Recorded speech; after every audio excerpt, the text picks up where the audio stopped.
दाताखाली न चिटकणारे किंवा दाताला कडक असे न लागणारे, तोंडात टाकताच विरघळणारे मऊसूत असे तिळाचे लाडू जराही पाक न करता करून घेणार आहोत. तर व्हिडिओ स्किप न करता शेवटपर्यंत नक्की बघा. चॅनेलवर नवीन असाल तर चॅनेलला नक्की सबस्क्राईब करा. जराही वेळ न घालवता रेसिपीला सुरुवात करूया. नमस्कार, माझं नाव करिश्मा मानेच रेसिपीमध्ये आपल्या सर्वांचं स्वागत आहे. इथे मी एक मोठ्या वाटीने तीळ घेतले आहे. तिळाचे वजनी माप 250 ग्रॅम एवढे आहेत. तर इथे मी गूळ एक छोट्या वाटीने घेतला आहे, म्हणजेच पाऊण वाटी एवढं गूळ घेतला आहे. गूळ हे खिसून घेतला आहे आणि वजनी माप याचं 200 ग्रॅम एवढं आहे. तर इथे मी छोट्या वाटीने शेंगदाणे घेतले आहेत. वजनी माप शेंगदाण्याचं 50 ग्रॅम आहे आणि इथे 6 ते 8 इथे हिरवी इलायची घेतली आहे. तीळ मी इथे बारीक चाळणीने चाळून त्यातले एखादी खडे वगैरे बारीक राहिले असतील तर निघून जाण्यासाठी इथे मी बारीक चाळणीने चाळून घेतले आहेत. स्वच्छ करून घेतले आहे. सर्वात पहिल्यांदा आपण कढई इथे मी गरम करायला ठेवली आहे गॅसवर आणि आता आपण सर्वात पहिल्यांदा तीळ भाजून घेणार आहोत. तीळ अगदी खमंग असे भाजून घ्यायचे आहेत. तीळ अगदी फुलूपर्यंत, तडतडीत आवाज येऊपर्यंत मंद आचेवर 5 ते 6 मिनिटांसाठी तीळ छान भाजून घ्यायचे आहेत. तीळ अजिबात कुठेही कच्चा न ठेवता एकसकट छान आपण भाजून घेणार आहोत. तीळ आपले छान फुलले आहे तर इथे आवाजही बघू शकता, तडतड असा आवाज येत आहे. मंद आचेवर इथे 5 ते 6 मिनिटांसाठी तीळ भाजून घेतले आहेत. तर आपण आता गॅस बंद करून घेणार आहोत आणि एका प्लेटमध्ये तीळ काढून घेणार आहोत. याच कढईमध्ये आपण इथे इलायची घालून घेणार आहोत आणि इलायची तुपावर न भाजता असेच आपण त्याला फुलूपर्यंत छान भाजून घेणार आहोत. 2 ते 3 मिनिटांसाठी मंद आचेवर छान आपले इलायची फुलून घ्यायचे आहे. तर इथे बघू शकता इलायची आपले छान फुलून तयार झाले आहे. तर तेही आपण एका प्लेटमध्ये काढून घेणार आहोत आणि याच कढईमध्ये आपण शेंगदाणेही भाजून घेणार आहोत. शेंगदाणे आपण मंद आचेवर डाग न लागता छान भाजून घ्यायचे आहेत. 5 ते 6 मिनिटांसाठी शेंगा आपले छान भाजून झाले आहेत. तर इथे बघू शकता त्याचे सालही निघत आहे. तर आता आपले शेंगा भाजून रेडी झाले आहेत. तर आपण एका प्लेटमध्ये काढून घेणार आहोत.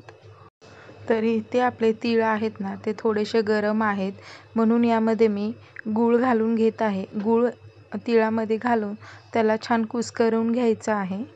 तर इथे मी अर्धाच गूळ घालून घेतला आहे आणि अर्धा गूळ तसाच वाटीमध्ये ठेवला आहे. तीळ आणि गूळ मिक्स करून घेतलेलं आहे. तर ते आपण मिक्सरला छान अशी त्याची बारीक पावडर होईल इतपत आपल्याला छान फिरवून घ्यायचं आहे मिक्सरला. तर इथे मी 2 बॅचमध्ये छान अशी पावडर तयार करून घेणार आहे. तर यामध्येच मी सोलून घेतलेले शेंगदाणे घालून घेणार आहे आणि 3 ते 4 इलायचीही त्यामध्ये घालून आपण मिक्सरला छान त्याची बारीक पावडर तयार करून घेणार आहोत. तीळ गुळाची ते बारीक पावडर तयार झाली आहे. तर मी एका ताटामध्ये काढून घेते. तर इथे बघू शकता अगदी बारीकसर अशी पावडर तयार झाली आहे. हाताने जरी दाबलं, एक मूठ जरी दाबला तरी पण त्याचा लाडू तयार होईल अशी ही पावडर तयार झाली आहे. तर इथे मी दोन्ही बॅचमध्ये पावडर तयार करून घेतली आहे तीळ आणि गूळ शेंगदाण्याची.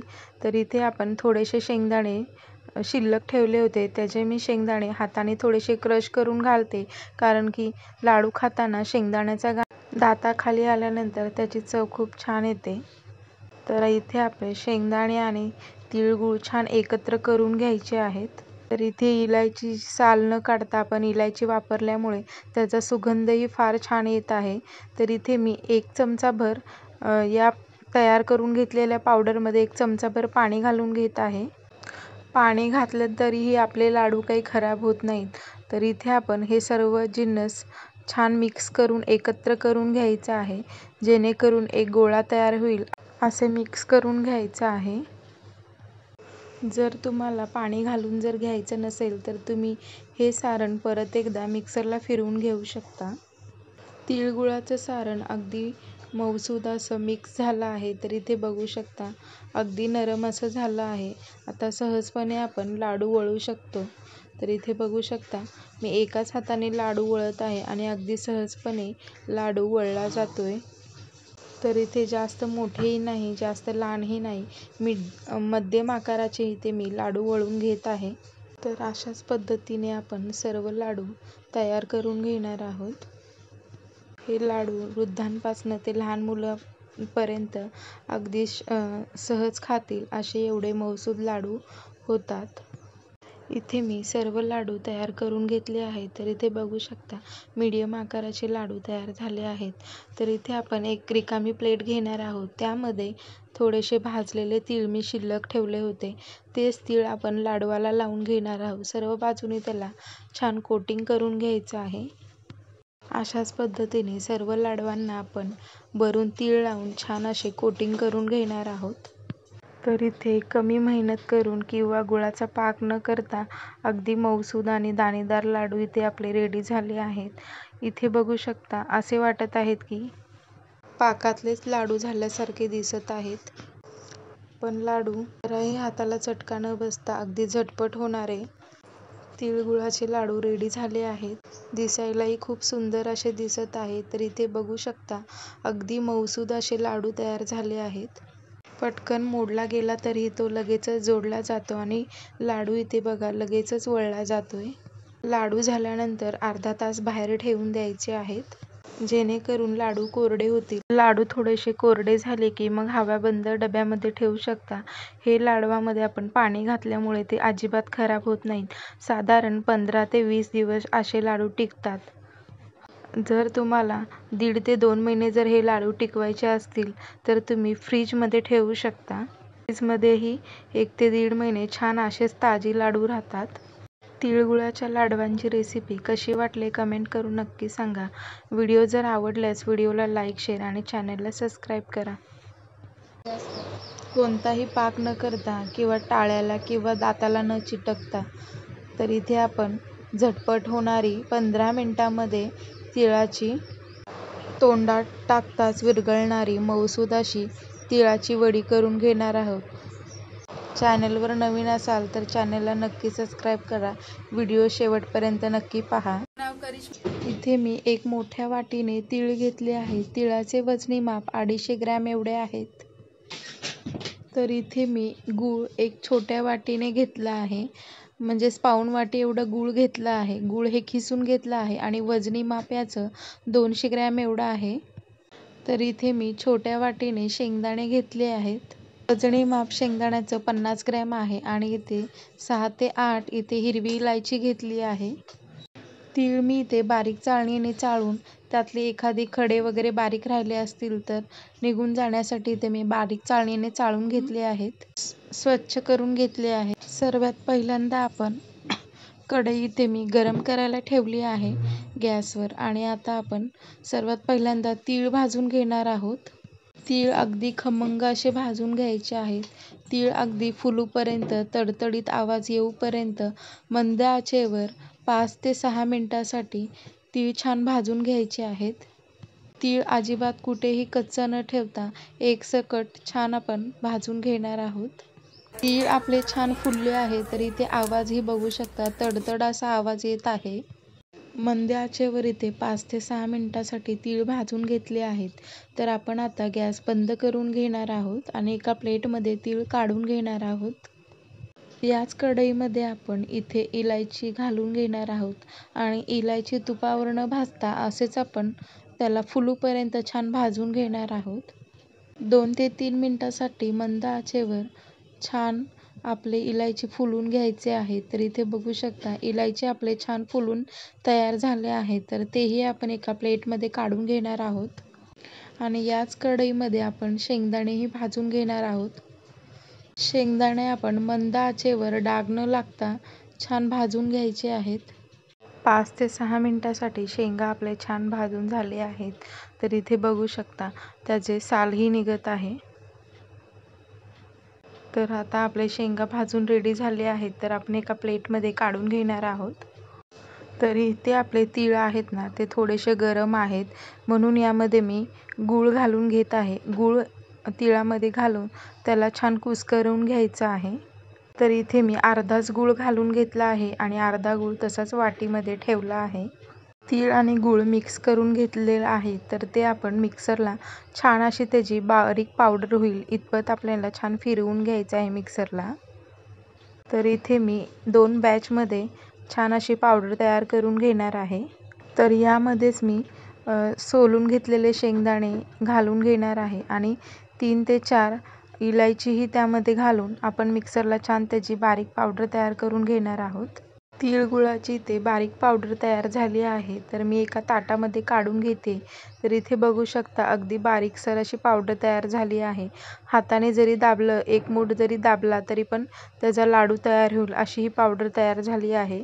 तर इथे मी दोन्ही बॅचमध्ये पावडर तयार करून घेतली आहे तीळ आणि गूळ शेंगदाण्याची. तर इथे आपण थोडेसे शेंगदाणे शिल्लक ठेवले होते, त्याचे मी शेंगदाणे हाताने थोडेसे तर इथे मी थोडेसे शेंगदाणे हाताने क्रश करून घेते, जेणेकरून आपण वडी खाऊ तेव्हा दाताखाली छान लागतात शेंगदाणे. इथे आपले शेंगदाणे आणि तिळगूळ छान एकत्र करून घ्यायचे आहेत. तर इथे इलायची साल न काढता आपण इलायची वापरल्यामुळे त्याचा सुगंधही फार छान येत आहे. तर इथे मी 1 चमचाभर या तयार करून घेतलेल्या पावडरमध्ये 1 चमचाभर पाणी घालून घेत आहे. पाणी जरी घातले असतील तरीही आपल्या वड्या अजिबात खराब होत नाहीत किंवा चिवट आणि चिकटही होत नाहीत. त्या मस्त खुसखुशीत आणि चवीमध्ये कोणताच बदल होत नाही. पाणी घातलेलं आपण हे सगळे जिन्नस छान एकत्र मिक्स करून घ्यायचं आहे.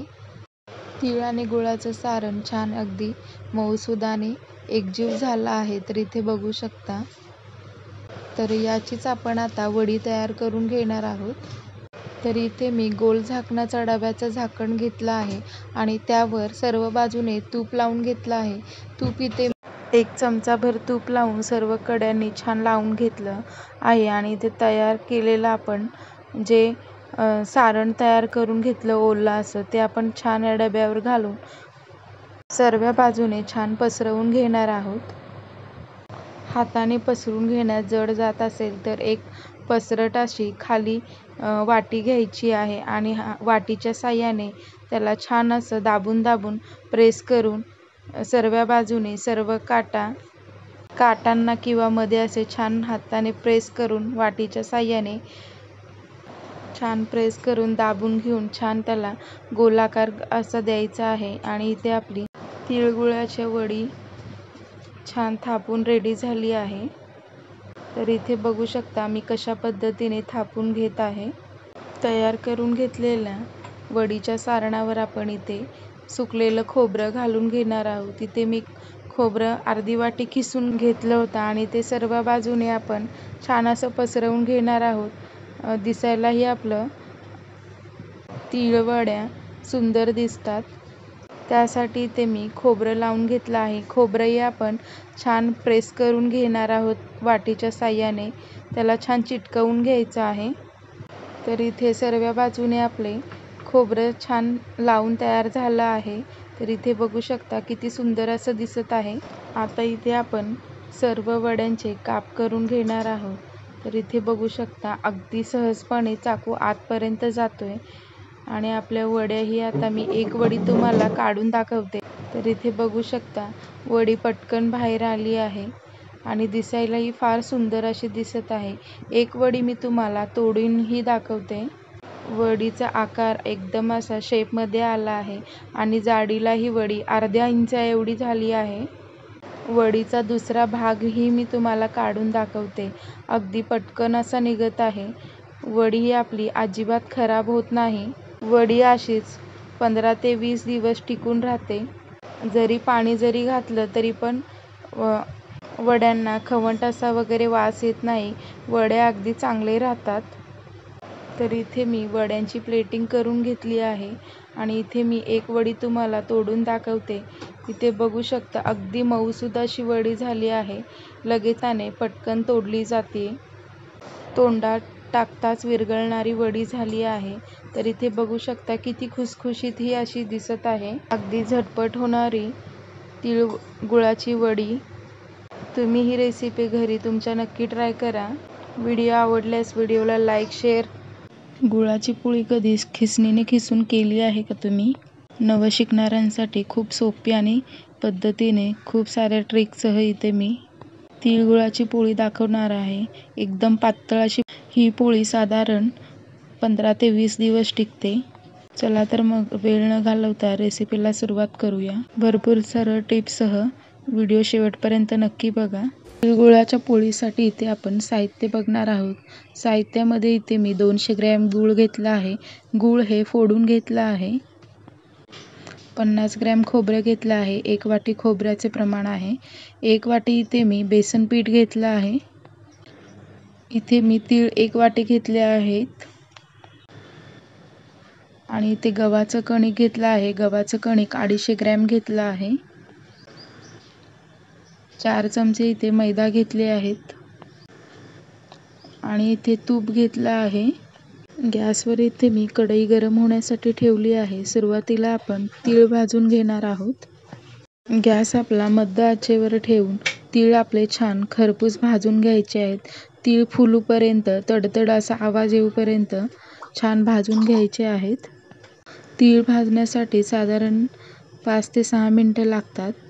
5 ते 6 मिनिटं झाले आहेत. तीळ आपले छान तडतड असे आवाज येत आहे. तर आपले तीळ इथे भाजून रेडी झाले आहेत. तर एका प्लेटमध्ये आपण काढून घेऊया.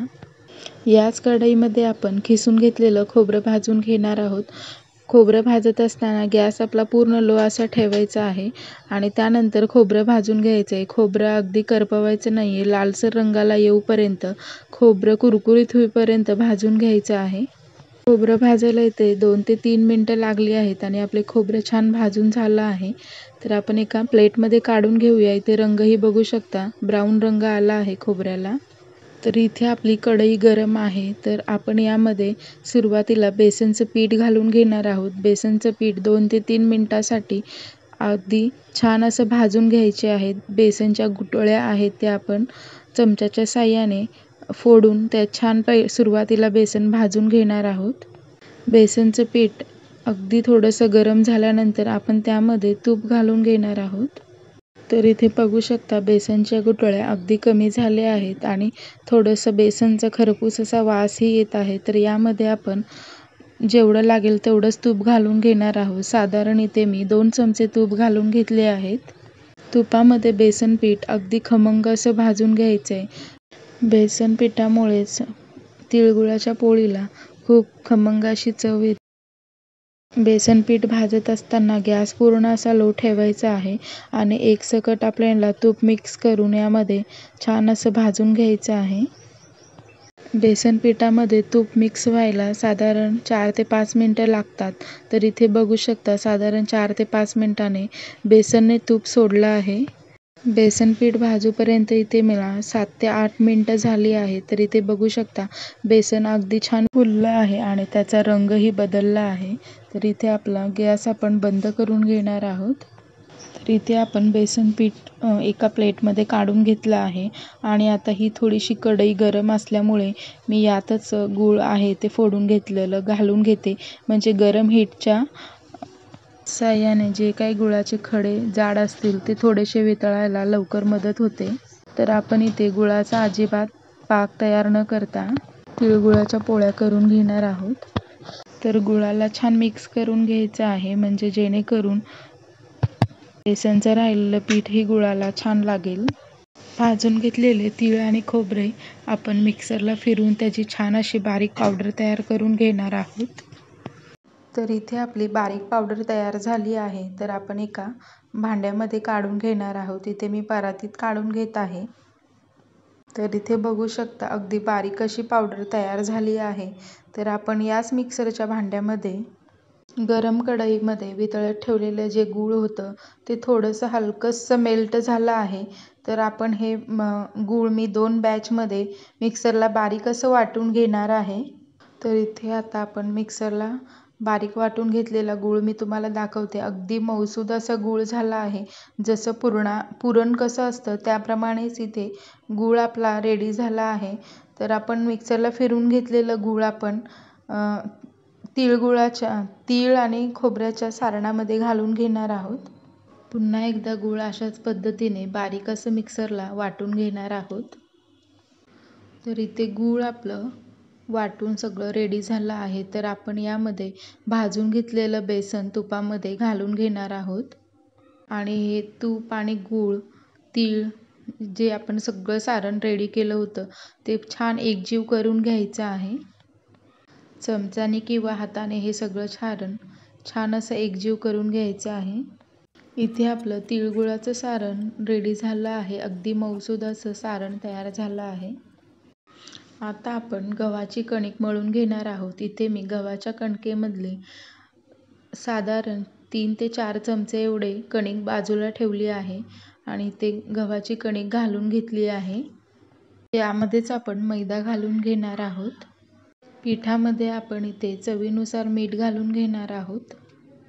आता आपल्याला पीठ मळून घ्यायचं आहे. मीठ आहे ते पिठामध्ये छान एकजीव करून घ्यायचं आहे. इथे मी 1 कपभर पाणी घेतलं आहे. कपभर पाण्यामध्ये आधी थोडं थोडं करून पाणी घालून पीठ छान मळून घेणार आहोत. पीठ आपण जास्त पातळही नाही जास्त घट्टही नाही, असं चपातीला जसं सैलसर आपण पीठ मळून घेतो त्या अशा पद्धतीने पीठ मळून घ्यायचं आहे. तर इथे आपलं पीठ मळून रेडी झालं आहे. तर मी इथे 1 चमचाभर तूप घेतलं आहे. तूप हे मेल्टेड नाही आहे, असंच तूप घेतलं आहे मी आणि परातीला तूप आधी असं पसरवून घ्यायचं आहे आणि त्यानंतर मळलेलं पीठ आपण त्यावर आणखीन 1-2 मिनिटासाठी मळून घेणार आहोत. तर इथे आपण जराही तेलाचा वापर न करताच छान आपण तुपामध्येच पीठ मळून घेणार आहोत.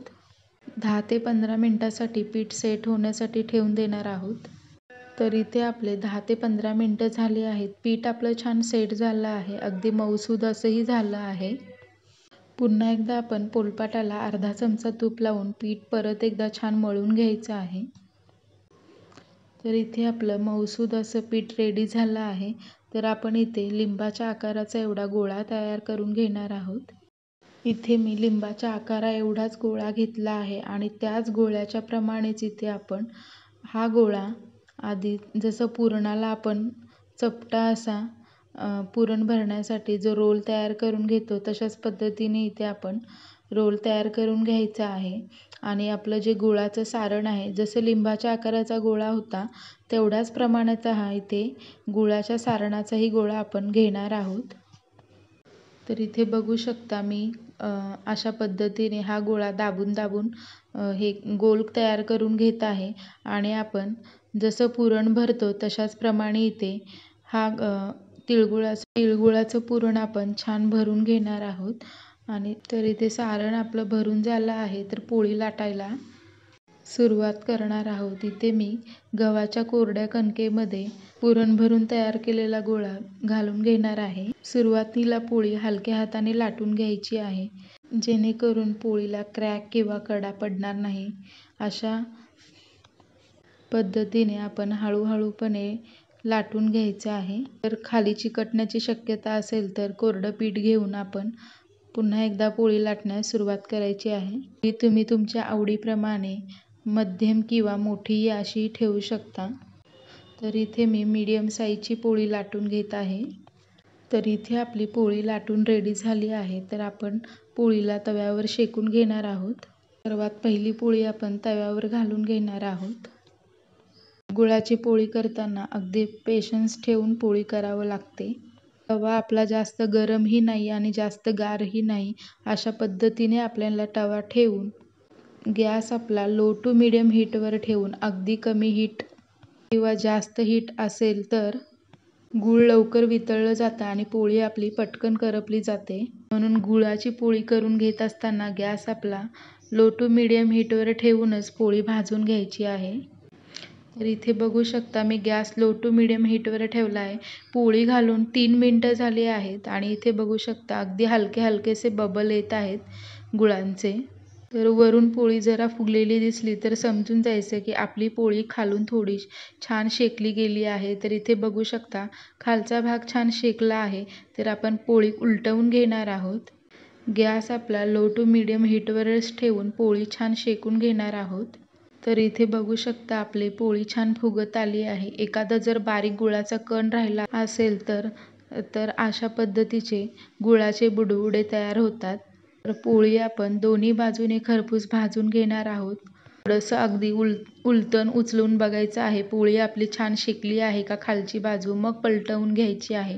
तर इथे बघू शकता खालची बाजू ही छान अशी शेकून झाली आहे आणि आता आपण दोन्ही जर बाजू आलटपालट केल्या तरीही पोळी आपली करपत नाही, छान फुगून वर येते। इथे दोन्ही बाजूनी पोळी आपली खरपूस भाजून झाली आहे, तर आपण प्लेटमध्ये काढून घेणार आहोत। नवं शिकणाऱ्यांसाठी इथे मी खूप महत्त्वाची पद्धत सांगत आहे आणि खूप सोप्या पद्धतीने ज्यांना पोळी गुळाची जमत नाही त्यांना ही पद्धत तुम्ही नक्की वापरू शकता। तर इथे बघू शकता लिंबाच्या आकारापेक्षाही अगदी छोटा कमी गोळा घेतला आहे। छोटा गोळा आपण पिठामध्ये बुडवून पातळ अशी पोळी लाटून घेणार आहोत। जशी आपण गव्हाच्या पिठाची पातळ अशी पोळी खातो तशाच पद्धतीने अगदी पातळ असं आपल्याला ही पोळी लाटून घ्यायची आहे।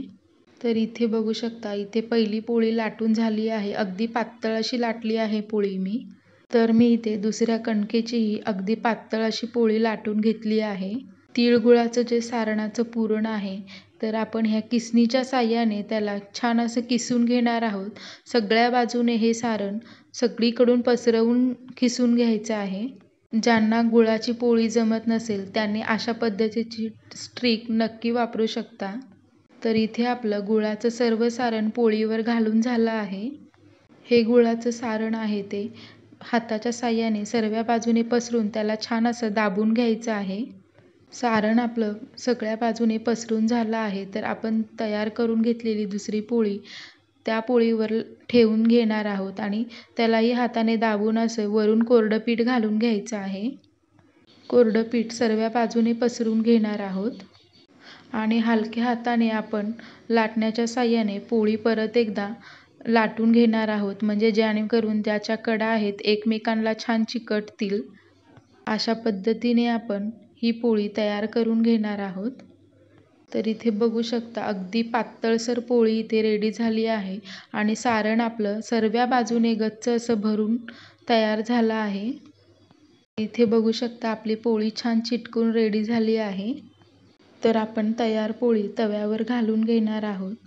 तर गॅस आपला लो टू मीडियम हीटवरच ठेवला आहे। तर इथे बघू शकता आपली पोळी छान फुगली आहे वरूनच आणि आता आपण पलटवून घेणार आहोत।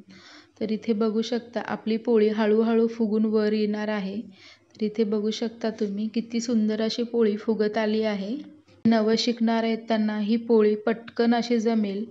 अशा पद्धतीने जर पोळी करचाल तर तुम्ही कधीच गुळाची पोळी करायला घाबरणार नाही, अगदी कॉन्फिडन्सने गुळाची पोळी तुम्ही करून घेचाल। तर इथे बघू शकता आपण ही पोळी पलटवून घेतली आहे आणि पोळीला रंगही खूप सुरेख आला आहे। तर इथे बघू शकता पलटवली तरीही आपली पोळी छान टंब अशी फुगलेली दिसत आहे। तर इथे मी तुम्हाला पोळी आलट पालट करून दाखवते तरीही आपलं गुळाचं सारण जरा सुद्धा बाहेर आलं नाही, अगदी पोळी छान झाली आहे। तर आता इथे आपली पोळी शेकून झाली आहे, तर आपण प्लेटमध्ये काढून घेणार आहोत।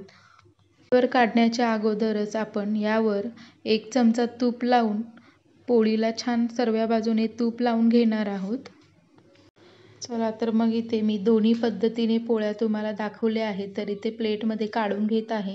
अशाच पद्धतीने सर्व पोळ्या तयार करून घेणार आहोत। तर इथे सर्व गुळाच्या पोळ्या रेडी झाली आहे। एकूण एक पोळी आपली छान टंब अशी फुगली आहे। मैदा घातल्यानंतर आपली पोळी अजिबात फाटत नाही किंवा तुटतही नाही, त्याला क्रॅकही पडत नाही। म्हणून इथे पिठामध्ये गव्हाच्या कणकेत कधीही 2 ते 3 चमचे मैदा घालून घेणे खूप गरजेचं आहे। तर मी तुम्हाला एक पोळी तोडून दाखवते, तर अगदी क्रिस्पी अशी पोळी तयार झाली आहे। ही पोळी साधारण 15 ते 20 दिवस टिकते। तर अशा पद्धतीची गुळाची पोळी तुम्ही घरी नक्की ट्राय करा।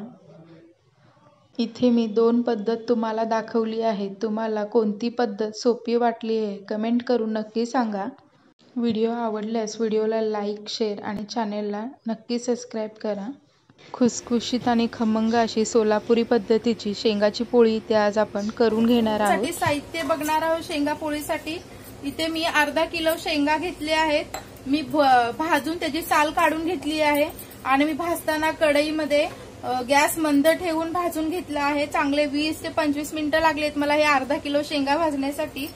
आणि सोबतच मी एक छोटी वाटी तीळ घेतली आहेत 1 चमचा इलायची पूड घेतली आहे आणि थोडेसे इलायची घेतली आहे, त्यामध्ये थोडेसे क्रश यावं म्हणून. चवीनुसार मीठ घालणार आहोत, तेल आणि अर्धा इथे मी गव्हाची 200 ग्रॅम कणिक. तर इथे आपण कणिक मळून घेणार आहोत. जसं आपण चपातीला कणिक मळतो त्याच पद्धतीची आपल्याला इथे कणिक मळून घ्यायची आहे. मी इथे थोडीशी कणिक आपण इथे थोडंसं मीठ घालून घेणार आहोत. 1 चमचाभर आपण पिठामध्ये तेल घालून घ्यायचं आहे. तर आता आपण थोडं थोडं करून पाणी घालून हे पीठ छान आपलं चपातीला जसं आपण कणिक मळून घेतो त्याच पद्धतीचं आपल्याला हे मळून घ्यायचं आहे. तर आपलं पीठ मळून झालं आहे छान असं. आता आपण ह्याला सेट होण्यासाठी ठेवून देऊया. तर आपण इथे अर्धे शेंगदाणे घालून घेणार आहोत मिक्सरच्या भांड्यात.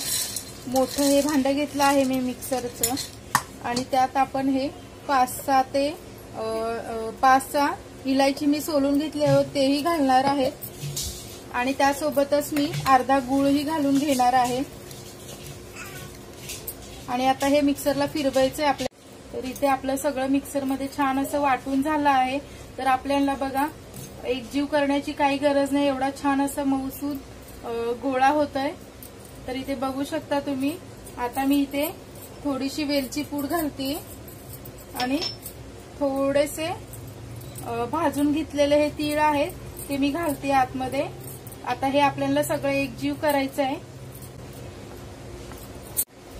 तर हे मिश्रण आपल्याला सगळं एकत्र करून घ्यायचंय छान असं. तर आपण असं भरू. तर आपलं मिश्रण छान असं मऊसूद झालं आहे आणि छान असा एक गोळा तयार होतोय. तर मी इथे एक कणकेचा छोटा गोळा घेतला आहे, आणखीन दाण्याच्या कुटाचा एक मोठा गोळा घेतला आहे. तर आता आपण हे भरून घेणार आहोत. तर आपण असं भरून घ्यायचं आहे जसं पुरणपोळीचं सारण भरतो त्याप्रमाणे. आता पोळी तर इथे मी पोळी हलक्या हलक्या हाताने लाटून घेत आहे. तर इथे बघू शकता तुम्ही. तर मला एवढ्याच आकाराची पोळी हवी होती म्हणून मी एवढ्याच आकाराची पोळी लाटून घेतली आहे. तर आपला तवा तापला आहे. मी त्यामध्ये थोडंसं तेल शिंपडून घेत आहे आणि त्यावर ही पोळी घालून घेतेय. आता तव्यावरून ही पोळी आपल्याला उलटवायची आहे. तर वरची बाजू छान अशी खरपूस भाजून झाली आहे. तर मी बाजूनी थोडंसं तेल सोडत आहे आणि शेंगाच्या पोळीला थोडंसं कमीच तेल लावायचं आहे आपल्याला, कारण की शेंगाच्या पोळीला तेल जास्त सुटतं. तर इथे आपल्या सगळ्या पोळ्या तयार झाल्या आहेत. अर्धा किलोमध्ये साधारण 20 पोळ्या होतात. तर पोळी खूप छान झाली आहे, खुसखुशीत आणि खमंग लागते ही शेंगा पोळी. एकदा ही रेसिपी तुम्ही घरी नक्की ट्राय करून बघा.